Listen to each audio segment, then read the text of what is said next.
All right. So, if you didn't know, you live under a rock or something. Um, the film, the now I guess legendary. I don't know. I don't know if it's old enough to be called legendary.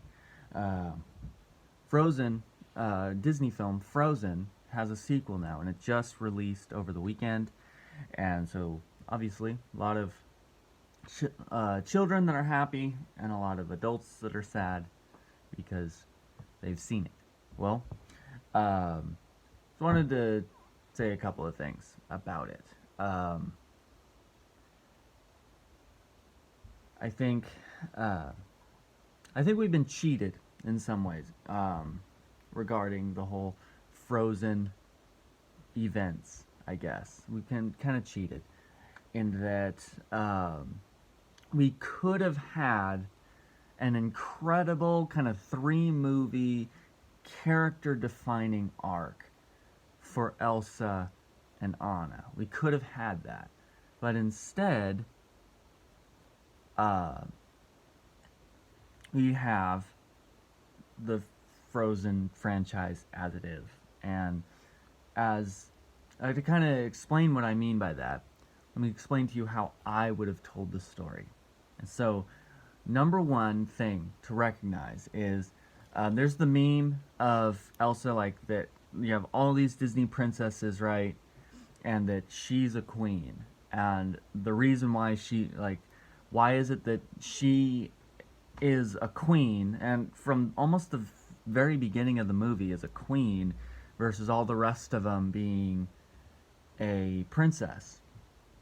And not like, well, in the non-theatrical released sequel she becomes a queen, but she's in just like the first act of Frozen she becomes queen. Well, the reason for that is because this is the beginning of her villain arc.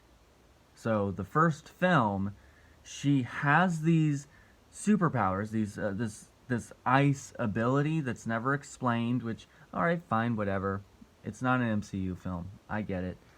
Not explained. There's no like context for limits on it. No context for where they came from. But I can let that go. For this reason of that, she headshots her sister, nearly kills her. And so that sets off the thing of that she has these abilities and she knows about them, but she's been hiding them.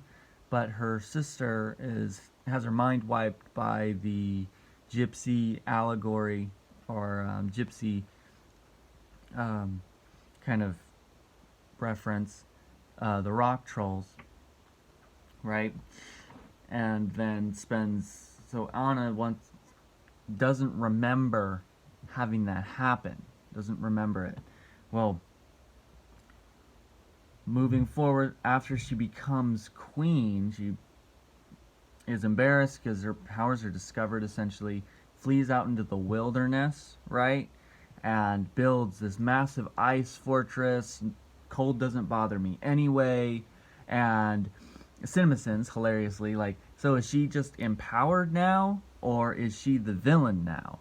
And quite honestly, it's interesting to me. It's just kind of a thought point of it's fascinating how closely kind of interwoven, or how closely um, I kind of like how they're just kind of holding hands as far as being empowered and becoming the villain is. But um, she unleashes an unending wintry fury on the I guess city, I don't know what to call it, city, village, town of Arendelle, to the point where Hans, who we thought, I guess, was a good guy, is sending an armed uh,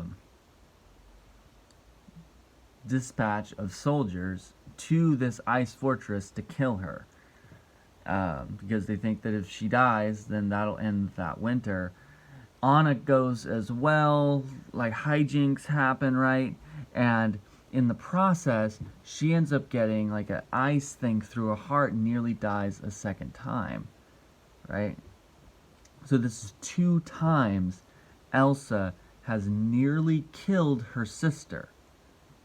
twice in the film. Not Hans nearly killing her sister, not her like crazy hijinks almost falling to her death, although things like that do happen in the film. This is the second time when Elsa has specifically used her powers on purpose to accidentally harm her sister.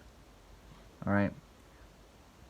And so, well, obviously we know how the movie ends. Hans tries to kill Elsa, doesn't work. Well, I guess it's supposed to be a happily ever after, right? Well, at the end of the film, she assumes the crown, I guess, as queen. She is the queen of Arendale monarchy. What I wanted for the second film was this. The people of the city, of the town, obviously would not have quickly forgotten the blizzard that Elsa's power created. And I guess we're supposed to believe that the powership of friendship and love between the two sisters has somehow tempered her abilities and help her manage, like, to control them, right? Except the fact that it's their relationship that's caused the most harm, right? That, I mean, Anna nearly dies twice because specifically them doing things together, right? So I think like that's kind of a stupid premise. I don't think that there's really anything in the narrative to reinforce it. And so what I want is the villagers get together, even, hey, let's use the statue of Hans as a meeting point. They use that as kind of a rallying image in order to, like, that even though maybe it was wrong to kill her, it's definitely wrong to let her, like, be in charge of everything when she's clearly this dangerous. Kind of the Sokovia Courts kind of thing.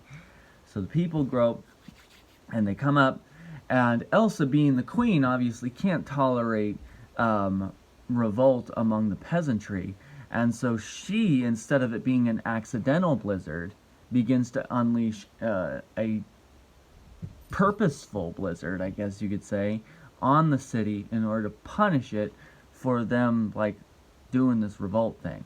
And so as she continues to act and in this way, of this kind of tyrannical way, Anna, whose, like, imagery is the flames throughout this, her narrative arc throughout the second film is to try and thaw Elsa's frozen heart, essentially. It's to try and restore the goodness, or to try to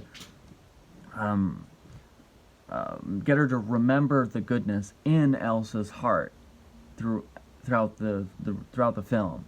And the end of it, you can even have the friendship and love of family and whatever help Elsa to remember who she is as the queen, and that her job is to be good and to be benevolent towards the people, right? And so at the end of the film, she chooses to abdicate the throne, or maybe even we could go ornamental monarchy if you want, but like she chooses to allow the people to set up, like, let's say, a parliamentary system, a form of democracy, wherein they have their own agency, right? That's the end of the second film. And so throughout that second film, you have opportunities to highlight the way that women, as I mean, the whole thing is supposed to be women empowerment, right? Cold never bothered me anyway. There's a little bit of a gay thing there is what it is, like, unnecessary, I don't know, whatever. But women empowerment kind of narrative, and that's kind of popular right now. But the way that I would do that is this. Highlight the way that women have impacted and had a strong and powerful influence and in tempering politics through almost as long as kind of democracy has been a thing. They were instrumental in the storming of the Bastille, which is now celebrated Bastille Day, which is kind of the first beginning of the snowball intentional pen towards French democracy.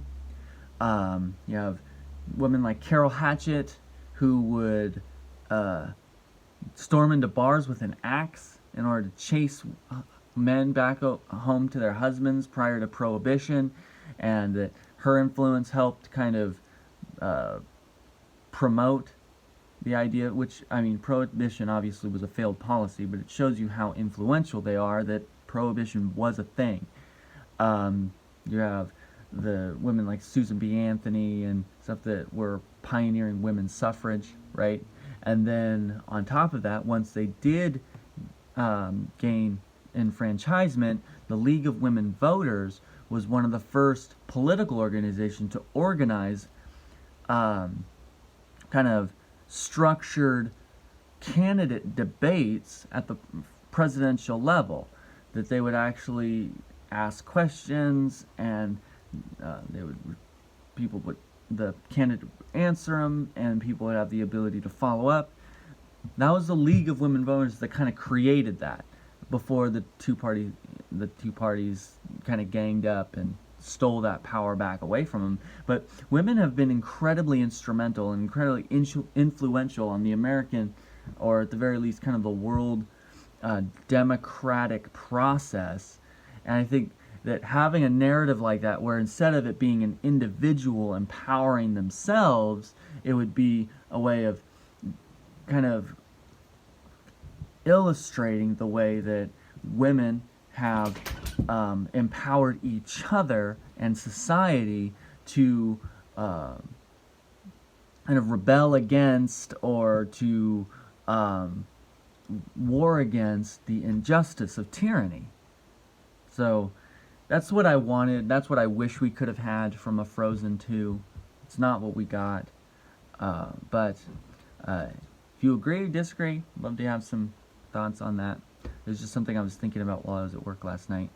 And side note, might be a little while before my next upload after this one, simply because we're in the pre-commercial season, and so I'm doing a lot more hours and a lot extra days compared to what I normally do, and this is kind of an off day thing. I only have one off day now for the next couple of weeks, so